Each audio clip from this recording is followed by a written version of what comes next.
So basically, where did the name come from? And Mason State, where did you guys come up with that?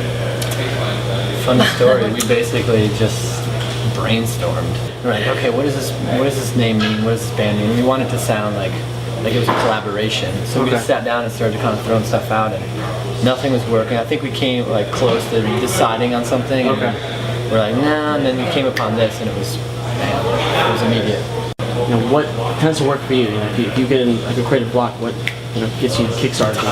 Time generally. Let it pass, or we go watch another band play, or we go to some museum, or we go to a movie even, or just go hang out with a friend we haven't seen in a while. That's always just some source of inspiration. You have those friends, like there's certain friends, and you hang out, you leave there like super ready to make something. And I mean, we just make ourselves do that stuff before.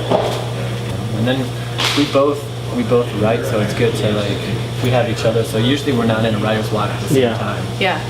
Which I think is kind of crucial. And we can admit the fact that I'm not having anything, so you can just go ahead and show this one. I'll just follow you. Yeah. Really, I feel like we both take something from every show, whether it's here's how I would have done that instead, or whether it's I never thought of that. I'm super inspired because they did something totally unique. I'm a big Van Morrison fan, so sometimes when I'm in the doldrums or whatever, I put that record on. It just makes you feel better. Yeah. So I saw a really great. The most inspiring show I saw this year was Tune Yards. Really? Okay. I thought it was it blew my mind. Yeah.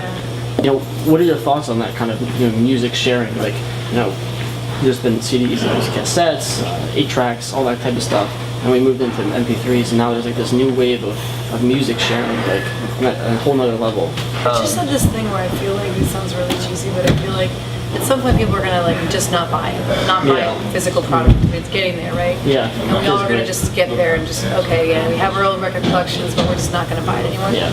And I think at that point it's up to the bands and the artists to make a physical thing, and that's when, in a lot of ways, that's when this visual artist that is so hard to self-promote, as a visual artist, it just really is. Music's easier to promote, you play it for someone, you can't just be hey everybody, come look at my stuff, my house, so there might be some merging of the art worlds at that point, where because the bands are going to want something to give, and fans are going to want something to have that goes along with this digital download. Maybe that's when visual and audio world will sort of merge.